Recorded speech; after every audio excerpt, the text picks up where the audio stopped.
Friday. Good day all. Good day or good night, good evening. I'm not saying good night yet. So this is this week's Wednesday Waffle, where I talk about business updates from the week, what's been going on. But last week's Wednesday Waffle, I had to, I postponed it and then couldn't make that one because again I was on the road. So I decided to just move it to the right and yet another lesson learnt for just a lesson learnt really. If I'm away, I need to pre-plan when I can fit these in, having enough phones basically to film it for YouTube, to stream on Instagram and stream on TikTok. Loads has been going on the last couple of weeks. It's been pretty bloody busy, to be totally honest. So I'm going to get straight into it. So going back 2 weeks, I had my first event at a... I'll talk about this. This is a Union Jack that I've had made up. It's 3 meters wide by 1.5 meters tall by 3 meters wide. So that's going to act as the partition for Blenheim Palace. It's going to get hung up so I can have all the stock behind it, and then so it then separates the shop. So I've got some room to work in. So 2 weeks back, I went to a polo competition at the Rutland Cup. That was up in the Midlands. And, like I've been saying quite a bit, trying to sell winter clothing in the middle of summer is a bit of a difficult sell. And on that particular day, it was like late 20 degrees. So I actually sold one garment all day. So even though it was a £30 event, once I put in fuel costs and everything, it sort of ended up actually at a slight loss. So went home from there licking my wounds somewhat. But the only positive was I got one follow-on sale, I think, that evening. Did I have a quarter zip? Regardless, moving forward into next year, I should have these polo tops and things like that regularly to sell at events like that. So lesson learned. So just on Sunday, I released the Waffle Smocks, the same design as the it's the same design as all my smocks, the Brecon, the Metropolitan, the Churchill, the Arnhem, the Hursley, and then for an initial, I did a blue and a green one, and again, they match the tweeds that I did on the collars of my polos, the flat caps that I've managed to get a small amount done, but come September I should have a large amount of them. The polo tops, or what I'm... Alright mate, hope you're good. Yeah, good day. Hey, Anthony mate, how you doing? The polo tops, which I'm now coining the Bradford Polo Massacre. So I was told that they were getting made in East London in the factory there. The sample that I got was a nice heavyweight cotton. So thinking, oi, how you doing, Henry, mate? I'm good, Anthony, mate. Busy as always. So I then received the polos at the weekend, and there's slight inconsistencies on some of the polos down on the bottom left side, around about where the labels are all stitched in. It then sort of comes in a bit, and then the weight of the fabric just isn't quite there. So I, bit of a knee-jerk reaction was like, right, I want a full refund, which I'm entitled to because they're not the product that I paid for. And then having had time to sort of sleep on it a bit, I was like, well, you know what? I'm so against fast fashion, trying to establish something that's fully made in Britain with products that are made to last. So we get out of this cycle of cheap products that are just, you know, so cheap they're just almost throwaway. And then since going on this journey, realising just how polluting the fashion industry is, I thought if I demand that, they're all just going to end up in the bin, and then I'm no better than all these brands out of manufacturing overseas and just disposable fashion. So I basically have come to an agreement with the company that made them to get me a part refund. I would then sell them at £30 each, which is a slight loss, but with the part refund, that makes up the money. And that is probably their profit margin on the order. And I've then since found out they subcontracted the work out to a place in Bradford, and then sort of 1 in every 6 sort of smells like cigarette smoke, where people, wherever they've been making these, have been having a fag while they've been making them. So I've coined them the Bradford Polo Massacre, and I've put them up on the website so they don't get wasted. And at the end of the day, you know, they've got the Courtney Button Co. Buttons on them, made in Gloucestershire. They've got the labels in the back of the neck which come from up Leicester or Lincoln way. You know, that it's all fabric sourced from this country and it's made in this country. It's just not to the high quality that I expect. So you can get on and get an absolute bargain there and get a little piece of Lockwood history. You know, the original polo that went wrong. You're going to make combat trousers go with the smock, mate. Yes, I am. It's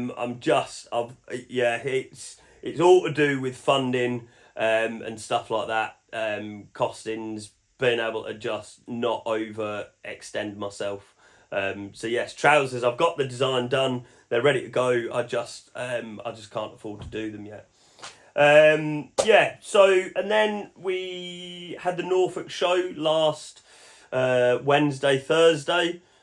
And again, the first day it was much the same as the polo competition. Loads of really interested people that then didn't convert to sales. And then the second day we had a flipping brilliant day. Busy all day, really good turnover. And again, loads of really interested people, except for these people were all buying. So that really, set me off back down the road, nice and happy. And then I met a guy called Spudman, who I gave him one of the gilets, and he says he's going to do me a bit of content, and he's got sort of over 500,000 followers on his thing. So that, like, them little kind of things really help towards getting the brand out there, because I haven't got a massive marketing budget. Well, I mean, I've got a practically zero marketing budget. We've just upped our ad spend this month. We were sort of doing a couple £100 in the sort of first week of each month, and that was tiding us over quite well. And then now we feel like we've learned enough to risk putting a bit more money into the ad spend. We have done so, and how that translated was we had the best launch of a product ever with these wax smocks. And I think with being a country brand, that was always going to be an evolution. And I couldn't have been more pleased with how it's turned out. And like with all my products, when I first got them, when I first got them smocks from down in Barnstable and I saw them, I was like, wow. When I first got the gilets from up in Birmingham, I was just like, wow. When I got the boxes from Heartgraph and Amesbury, when I got the buttons from Courtney Button Co., when I got the first samples of these, every product is genuinely, I've been like, wow. So I'm so pleased with how they've come out, and they are they're listed at the moment with an £80 deposit at the wholesale price. And once they're released in September, you won't be able to get them at the wholesale price ever again. It's purely for me to get just a bit of encouragement that the product is going to work. And so far, like I said, we'd sort of decided we were going to put about a quarter of the stock out on pre-order, and then keep the rest for when they actually release. And I would say nearly a third of that is gone now, which is quite encouraging. But yeah, so that's that. Some of you will have seen my video to Clarkson's farm, or calling out Clarkson and Caleb. I travelled up there pretty bloody knackered, and basically did a 7-hour stag. Excuse me. At the end of his drive, and eventually got on the phone to his PA, who convinced me, or well, basically was like, you know, as soon as she says, if you move on, I'll put you in touch with the manager, I got straight in the van and was packing away as we were talking, and then ready to sort of leave. And then like sort of towards the end of the conversation, she was like, if you promise to leave, I was like, honestly, I'm not going to say anything. I was like, I'm sat here, packed up, I'm ready to go. I'm not going to turn the keys until we're off the phone, because it's against the law, obviously. And then when I then got home and went to sleep and woke up a few hours later, she'd then gone and looked at the brand, looked at my social media, and then emailed me and says, look, I've looked at you now and realised you're not a nutcase, because as you can imagine, we get a lot of them here. So she's put me in touch with the shop manager at the Farmer's Dog, so hopefully that'll turn into a small pop-up. So that's quite exciting stuff. I've officially now, I announced that I was going to be signing off. I've now officially handed in my 12-month notice to the military. So the road to resettlement and doing courses, things like that, using my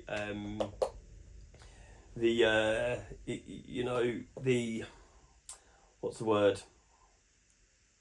Basically using up my entitlements, what I'm entitled to from my over decade and a half service. You get a certain amount of funding for courses, things like that. So it's start looking at that and working out what I can do with that that's going to benefit the business. Spoke about the flags. My fiancée is just sat there waiting to start cooking dinner because I told her this is going to be a long one.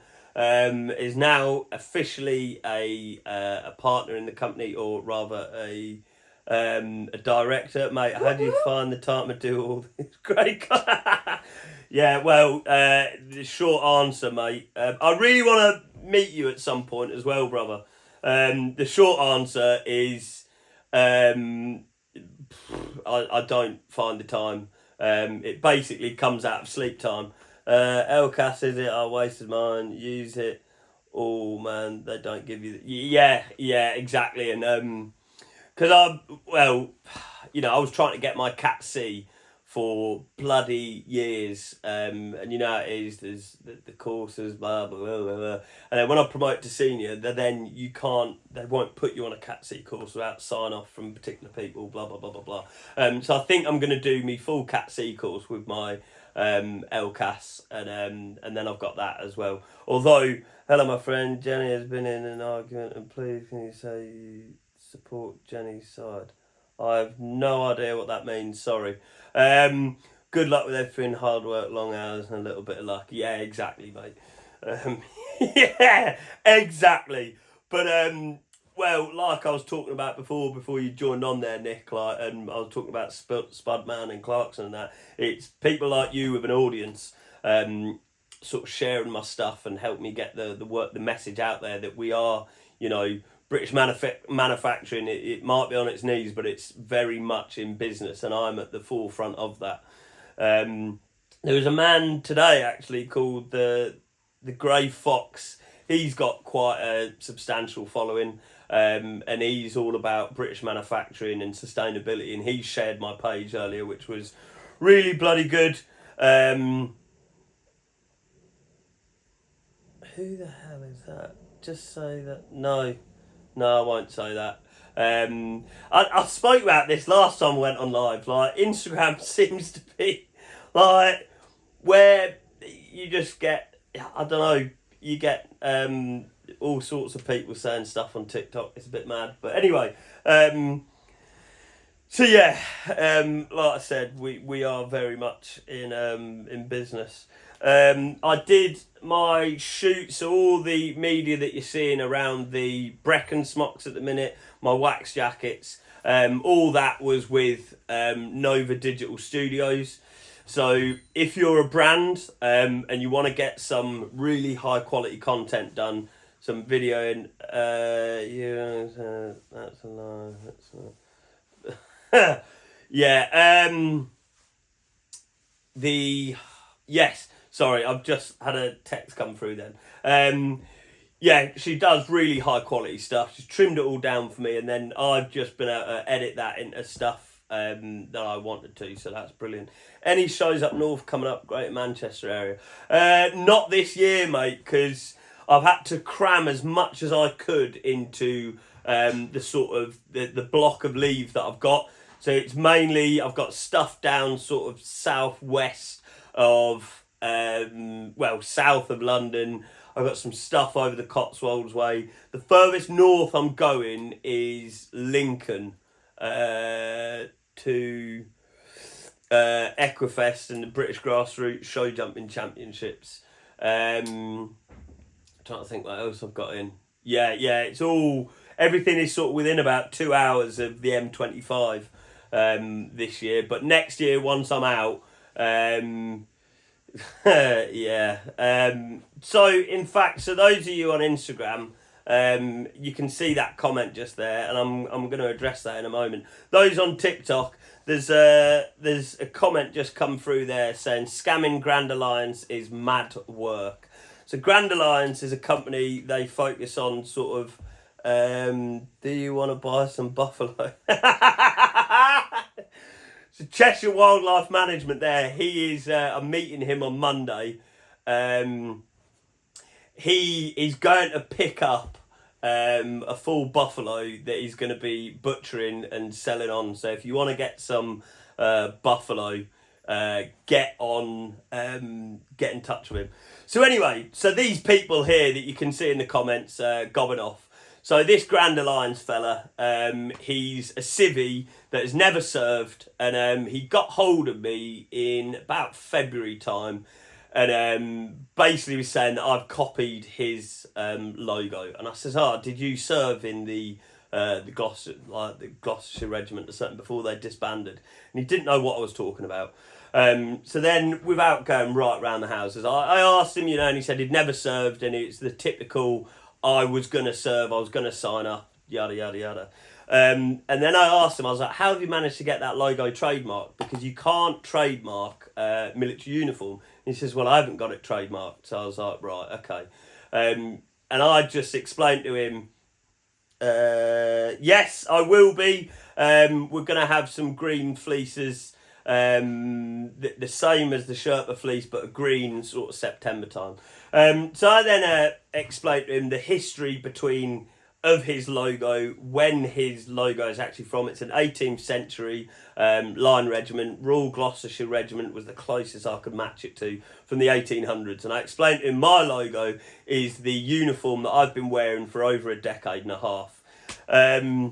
So that was that. He then said he wanted to do wax jackets, and he'd love to use my design. And I says, look, I'm not going to basically pawn my design out. I came up with that design from the, my over decade and a half of service, picking bits from all the military jackets that I've had and some civvy jackets. I explained to him exactly how he needed to go around getting a jacket design, so visiting a company like Grade House where you can tell them your whole design process. I explained to him about how it probably cost him in the region of about $5 to $6 grand to do this. And I then put him in touch with the company that actually makes these wax jackets. So I gave him the whole playbook. And that was back in February. He hasn't gone through with that. I then, about a month ago, ran into some maybe potential complications with getting my jackets, my Churchills, etc., etc. And I was talking to this with my factory in Birmingham. They says, well, look, we can get you some samples of the wax jackets done.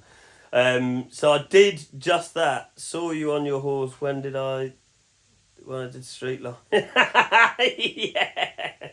So that's someone on TikTok saying about when they saw me over the troop. So anyway, so I've been using 2 types of tweed. on the collars of my Suffolk lamb's wool and my boiled wool. Now this guy has caps made in one of the same tweeds, which you can buy from the Harris Tweed shop, publicly available. It's not a private tweed that he's had commissioned, which is something I'm going to be doing around September, because you have to get, I think it's 50 metres minimum, and then there's about a £1.5 setup fee to have your own tweed done. So that's something I'm going to be doing. But so his gripe is, I've used my design as a wax jacket, which is something he said he was going to do, a wax jacket. But I'm not the first company to make a wax jacket. I will not be the last. I'm certainly not the first company to put contrasting tweed with wax fabrics. I mean, I think Barber did that years and years ago. So he's now since blocked me and then put a story out. So I got a friend to look on his thing, and he's, quite rightly so, he hasn't named me in his story, but he's put a little thing. So please go ahead and look at Grand Alliance or GA_socials. Go see what he's saying about me.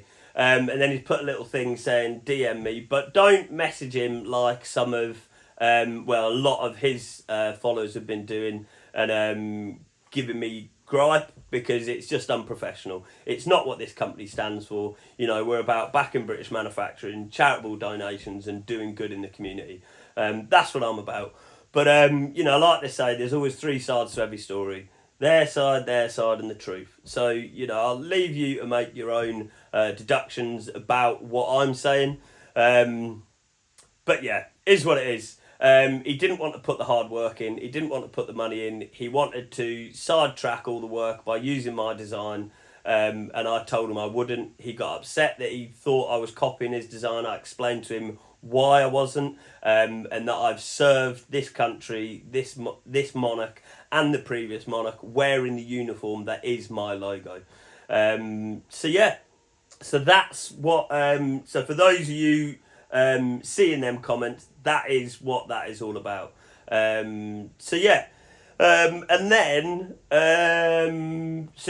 Last bits of news on the Waffle, really. Yesterday I went into London.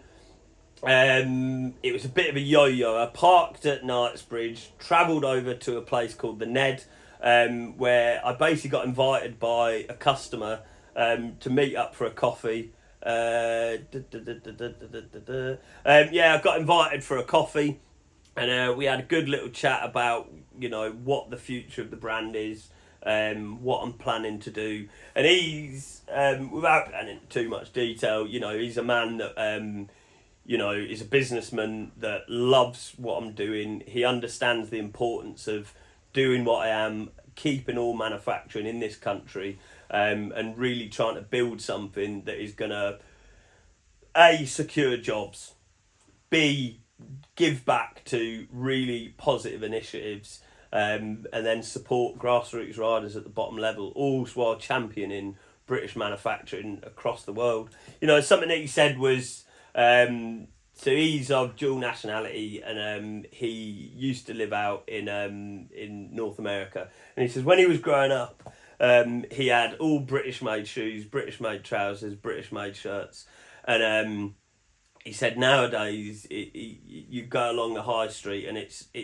He said I found you and saw that you're doing British manufacturing. And I just thought that's something that I wanted to get involved with. So as I always do, I write a note in all my parcels, but I always reach out to people when they make the order and just say, tell them what I'm up to. I'm just out at a show, I'm out doing the shopping, I'm flipping on the road today. I will package your order at XYZ time.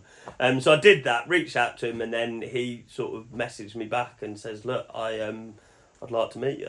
So I went and did that. I then came back across the way on the advisement of my business mentor from the meeting. She said, I need to start looking at some investments with the company in just basically to protect from You know, because we do not know what. Again, can't speak about politics, but yeah, I think you understand where I was going with that. So I met a guy over at Knightsbridge, and it basically to do with whiskey. So hopefully, at the 10-year anniversary, you'll be able to get something off the back of that meeting yesterday. And then I drove over to and then I went over to Dalston in East London to meet the people that sorted out these polo tops. And on the way there was a load of traffic, and then I saw, as got boxed round it, and then there was a private ambulance. And if you don't know what a private ambulance is, it's basically a black ambulance, and they go to scenes of incidents or whatever when there's been a fatality, and they collect the body and take it to the morgue, etc., etc. And there was a tent up at the back of it, and then a lorry immediately at the other side of it. And as I was driving up to the junction, a policeman unzipped the tent and walked in and left it sort of a bit open, not fully open. And as I looked, I saw the dead body on the floor. And I literally shouted over at the copper. I was like, mate, you need to zip that up. Like, normal people ain't going to appreciate seeing that. And they quickly zipped it down. And I just thought, you know what, that guy had no clue yesterday morning that was his last day on earth. And it reminds me when I used to be Deliverooing, I used to see all the other Deliveroo riders going about without helmets on, without lights on. I used to just think, you know, they are flipping mental. And, you know, it's common knowledge that like tens of cyclists get killed on the roads in London every month. And unfortunately, he was one of them dudes, the poor guy. And then after that, I then got to Dalston and sort of hung around for about 5 hours as they were going through each individual polo, checking the stitching, checking if they smell of smoke, writing up the report. And then, I think I left the house yesterday morning at about 7:15 sometime. 6:30, 7:15, and then walked in the door at 11:58. So it was a bloody long old flipping day. All while answering emails, answering messages, taking phone calls. So busy. It really has ramped up. But that ramping up, what that represents is, you know, we had our best days trading in the company's history on Sunday. And that is absolutely down to you lot, supporting the brand, being part of something that is, you know, it's for net good, net positive for the environment, getting an end to fast fashion, net positive for this country, back in British manufacturing. Really, I mean, at the moment, the company is playing a small part in paying towards people's wages, but my hope is in, you know, a year or two, I'm doing enough that we are supporting full-time jobs in multiple factories across the country. And I just got off the phone today with Lydia Haywood, who runs Cool Ridings, and just sort of spoke in a bit more detail about my plans with that, of, you know, giving a leg up to people, pardon the pun, within the equestrian world, you know, be able to get on in this sport. Good for Britain, and especially Britain's manufacturing. Well done. Cheers, Brooke, mate. So that is this last 2 weeks Wednesday Waffles. So thanks for watching. Stay frosty. And tune in next week. And I am never say definitely. No plan survives contact with trying to establish the best. In fact, I'm not going to say that because that's Rugby Bucket's line. Oh my God, by the way, I don't know if you've seen Rugby Buckets, but that's a guy called Jack Wiles, also an ex-soldier, who's started this Rugby Bucket hat brand. But he did his launch for his like basketball jerseys and stuff like that, and they are absolutely popping off. And if it were not for wanting to wear my brand all the time, I'd be covered in that stuff. So yeah, go take them a look. Cheshire Wildlife Management, who commented earlier on, if you're on TikTok, go over to Instagram, check out Cheshire Wildlife Management. The guy is picking up a buffalo on, not a live one, it's been slaughtered and quartered, and he's going to pick it up. He's going to be butchering it, so you can get yourself some British, well, yeah, you know, British reared American buffalo. Get that ordered. Oh my god, I've always wanted to try some buffalo. So yeah, that's that. Thank you all for supporting. Thanks for following along, and God bless. God save the king. Oh.